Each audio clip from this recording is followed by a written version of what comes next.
Hey, how's it going, guys? So we're back with more Halo content. If you're new channel, welcome. So we're going to be checking out another video by the Templin Institute. So shout out and credit goes to the Templin Institute for the video. And this time we're going to be checking out about the Covenant. Now, Covenant. So this is what I gathered from the Covenant during the Halo games and what I just learned over time. So the Covenant isn't just one species. It's a coalition of multiple species working together against humanity. I forgot what they were called, but you have those certain species that are prophets, and they are pretty much the head of the orders. And you have the Sanghelis. Oh, man, I hope I said that correctly. I mean, I don't know why. I forgot the pronunciation of it already. Which they have an arbiter who will literally, who basically leads, and also those guys have like cloaking devices and laser swords, and I mean they really just pretty much were like, I don't want to say the muscle, but pretty much almost the foundation of the Covenant, because you would see them the most during the games, and they were actually really difficult to kill because they also have shields, so it would take a whole mag just to almost destroy the shields and kill them. And on top of that, you have the brutes. Now the brutes are huge. They are the muscle of the Covenant, and unlike the Sangheili, they were actually just blindly loyal to the prophets. So that's why they climbed the ranks. Because originally the Sangheili were the ones, the honor guards, the within the inner circle. But then that all changed in Halo 4. I still remember that. And you have the Jackals. I remember the Jackals with their like shields and like their sniper rifles and all that, just killing us. And you have the little grunts, easy to kill. They will run away as soon as you take out a certain amount of like covenants around them. So they're pretty much the cannon fodder. But either way, that's as much as I gathered when I was playing the games. Maybe there's something I don't know, or maybe there's something new I can learn in this video. So without anything else, let's just jump into it.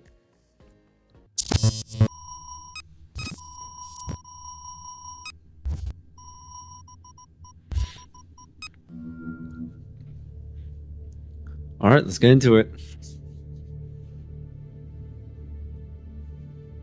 On September 3rd, 2524, a civilian freighter en route to the distant colony of Madrigal disappeared and was presumed destroyed.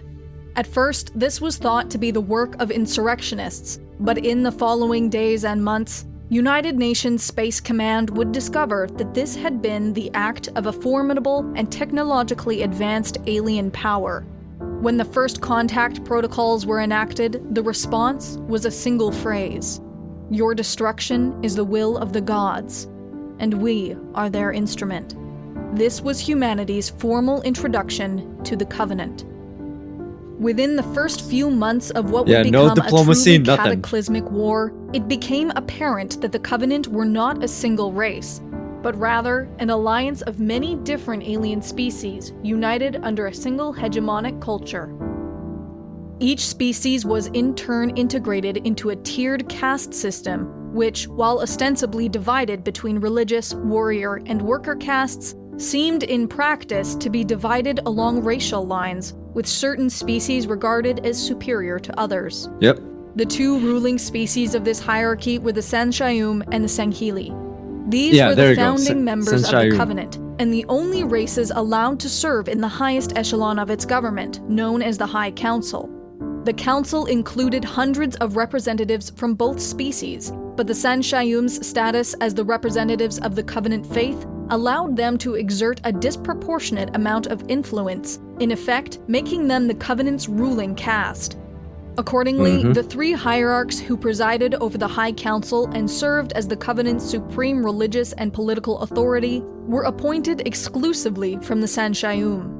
Hierarchs typically achieved this position through political machinations, exercising power behind the scenes and manipulating the council for their own benefit. Officially, however, the hierarchs were said to have received the blessing of the Oracle, an ancient artificial intelligence housed in a supremely powerful dreadnought, both the relics of a long-extinct Forerunner species, and now worshipped as evidence of the divine by the Covenant. So that's how they became prophets. The appointment of new hierarchs coincided with the beginning of a new age, the method by which the Covenant organized their history. Each age was assigned one of 7 titles corresponding to the prevailing themes of the era. abandonment, conflict, reconciliation, discovery, conversion, doubt, or reclamation. These ages did not necessarily follow any particular order, nor were they equal in quantity. As part of this ceremony, the hierarchs themselves also selected a new regal name befitting of their status, such as High Prophet of Truth, High Prophet of Tolerance, Yep, there you or go. High Prophet of the Glorious Journey, among many others.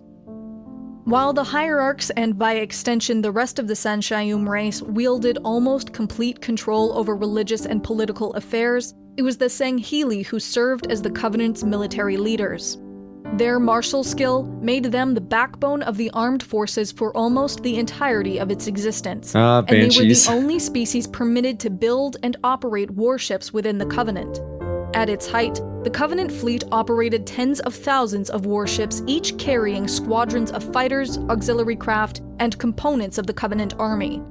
These were split between several thousand fleets, each consisting of roughly 100 warships, although larger armadas were known to exist.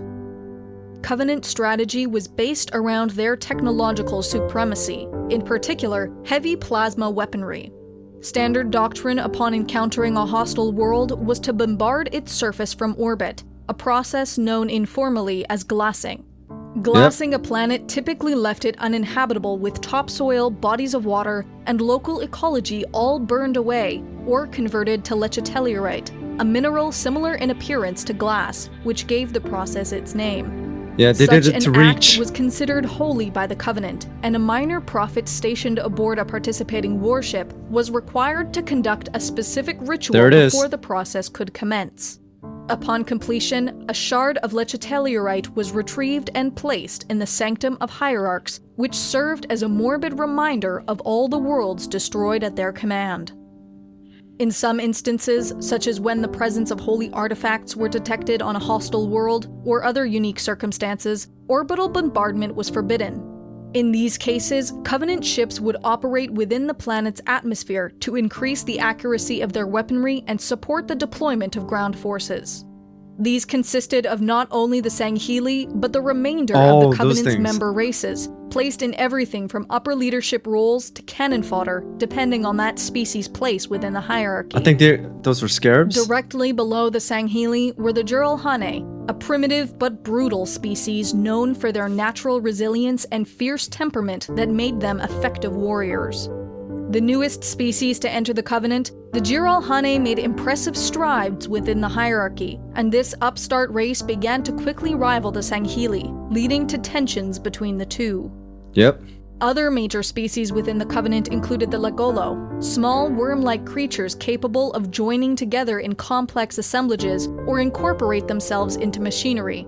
Oh yeah, the Yanmei, a flying insectoid race whose hive-minded nature allowed them to integrate into specific roles within the Covenant with great efficiency. And yeah, I remember those flying swarms. Right? How did I forget about them? I mean, I had a hard time just shooting them in. I forgot which Halo it was. I think it was Halo 2. They were just like flying everywhere, and I'm just like spraying and praying, hoping I'll hit one. But yeah, the hunters, I remember the hunters, but they weren't that bad, because I remember in Combat Evolved, there was an achievement where you just shoot them like there's a specific point in their back, because apparently their back is their weak point. And if you hit it right, then you can actually kill them with one shot with the Magnum. I enjoyed doing that, but yeah, there are some species I forgot to mention at the beginning, but it's cool to get like a refresher again, and on top of that, a Sanghili, and I'm pretty sure the other ones that was like rivaling them, I think their like nickname is like Brutes or something like that. If I remember, because I'm like I said names that were easier to remember, but if I'm wrong, then I'm sorry. The Kigyar, an avian species whose excellent eyesight and hearing made them natural marksmen and scouts. The lowest racial caste within the Covenant was held by the Angoi. A primitive species when first encountered, they were quickly conquered and existed as little more than a slave race, used to perform manual labor or serve in unprotected frontal assaults during wartime. Yeah, while the threat of force was enough to keep the Angoi in servitude, it was the Covenant religion that integrated the higher races into a cohesive empire. This faith was based solely on the worship and reverence of an ancient Forerunner race. It was believed these Forerunners had ascended into divinity through the activation of 7 great sacred rings. Halo. The very fabric of the Covenant was built upon the pursuit of the activation of these rings, so that the races of the Covenant might be propelled to the divine beyond and join the Forerunners in godhood. This was known as the Great Journey, a singular vision that manifested itself in every facet of Covenant society. That was mentioned a few times during the games. The ultimate expression of the Great Journey and the Covenant faith was High Charity, an enormous mobile planetoid that served as the capital of the Covenant. This was a vast holy city that every Covenant citizen was encouraged to make a pilgrimage to at least once in their life, even if most could only hope to afford such a visit. At its core lay the Forerunner Dreadnought, the heart of the Covenant and the impetus for its very creation. The Dreadnought was first uncovered on the homeworld of the Sanshayum and precipitated a religious civil war between reformists, who sought to enter the ship and uncover its secrets, and Stoics, who decreed such an act to be blasphemous. The war ended with the successful reactivation of the Dreadnought by a small contingent of reformists, who abandoned their homeworld to seek out other Forerunner artifacts across the galaxy. Centuries later, this journey brought them into conflict with the Sangheli, who, like the Stoics before, considered the study of Forerunner relics to be an unforgivable desecration. With the Sangheli already in possession of a wealth of holy artifacts, the conflict between the two races was inevitable. The war threatened the survival of both sides, and in their desperation, the Sangheli abandoned their most sacred beliefs, reverse engineering Forerunner artifacts in the hopes of gaining any advantage over the Sanshayum. It was the Forerunner Dreadnought that proved to be the deciding factor, however, and one that could not be overcome. Eventually, a mutual respect formed between the two races, and having come to regard the Sanshayum as worthy opponents to whom surrender could be seen as honorable, the Sangheli capitulated. In time, the Sangheli were moved by the promise of the Great Journey, and together with their I forgot where it was explained, but I do remember like all that, the Sangheli and the Sanshayun basically fighting each other into wars, and then eventually the Sangheli lost, surrendered, and decided to serve them.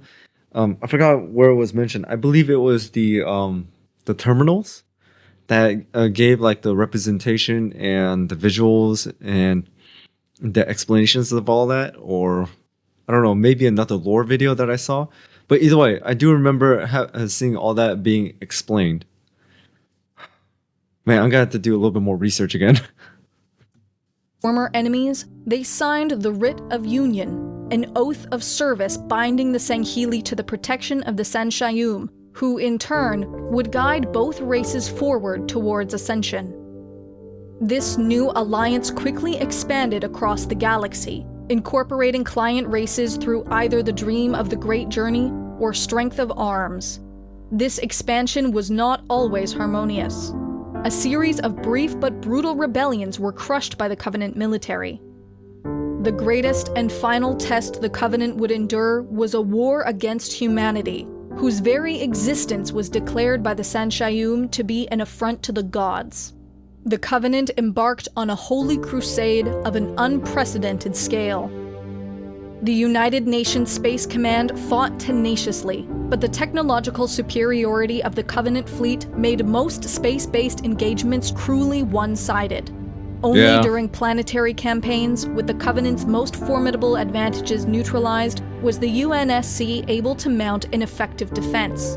Over 27 years, the Covenant advanced into the heart of human territory, glassing hundreds of human worlds in a frenzied, genocidal campaign.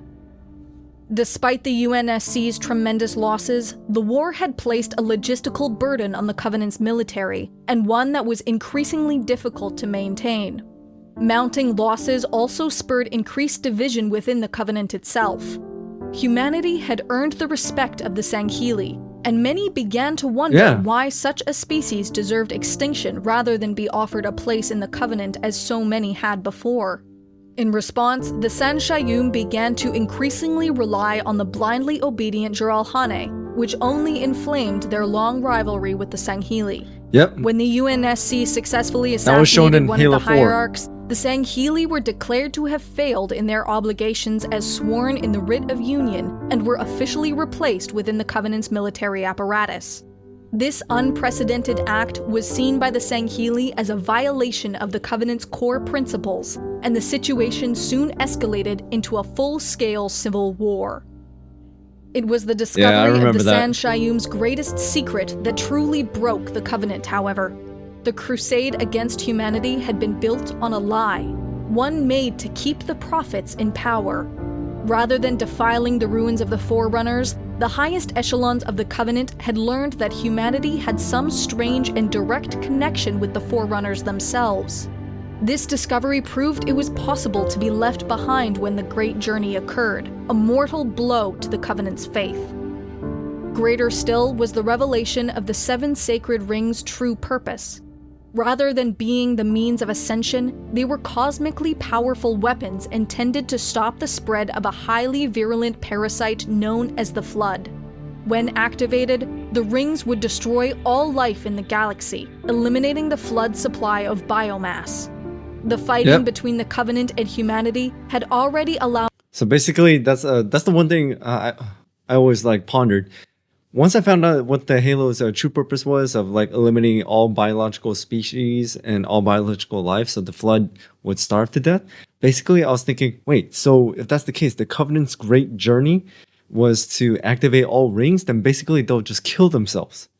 But I was thinking, but do they know that? Do the prophets really know that? And they think that by eliminating themselves, they would ascend to the Forerunners as status of gods or something like that. I don't know. Or maybe they were going into this completely blindly and thought that maybe they can harness the power of the Halo rings. Who knows? But either way, if they did know, then I was like, the Great Journey is just a pathway to death then. Allowed the Flood to re-emerge across the galaxy, and High Charity itself was attacked and overrun.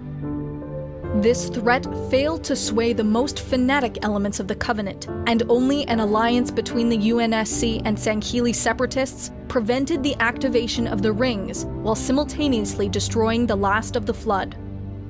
The war between the Jiralhanae and the Sangheili, the death of the High Prophets, and the exposure of the lie that was the Great Journey marked the end of the Covenant.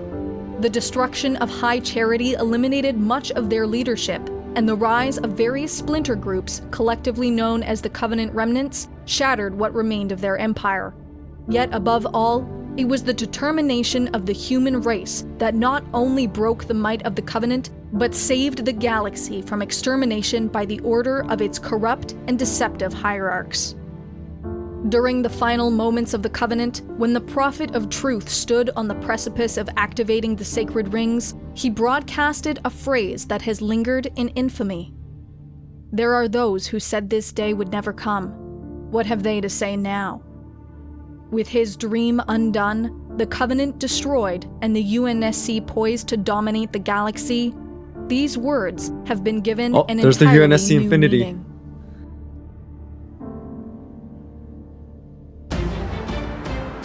The Templin Institute. Well, there you guys have it. So that was basically the Covenant. And I have to say, one thing that always stood out to me about the Covenant was, when I first played the game, I did not know what the hierarchy was. I mean, it started becoming obvious because there were those giving orders, there were those who were doing all the hard work and everything. But I just did not know how it structured into that. And the terminals really did give some insight into how the Covenant was formed and all their religious backgrounds and everything. So basically, from what I saw in the games, it seems that combat evolved. Halo 2 was when the Covenant was at its strongest and that when they were inflicting the most damage. But Halo 4, from what I saw with the Arbiter being tortured and the Sangheili being demoted and the Brutes rising up the ranks, that was when everything pretty much fell apart, not from the UNSC, but within. Because with the Sangheili pretty much turning it into a civil war, that was pretty much it. Because the Sangheili was, as mentioned here, the backbone and in my opinion, like I said, the foundation of the military. So if the military turned against the covenant, then that's pretty much it. I doubt that religious point of views and influence can save you when it comes to blasters and laser swords and cloaking. But either way, this was a really great video and I really enjoyed it. So a shout out again to the Templin Institute and a new voice for the narrator this time. So that's all I got for today. So thank you guys for tuning in. Thank you guys for watching. Hit that notification bell so you know when I drop another video. And also shout out to all my members, subscribers, viewers. You guys are amazing. Thank you so much for your support, guys. I really do appreciate it. So without anything else, I'll see you guys next time.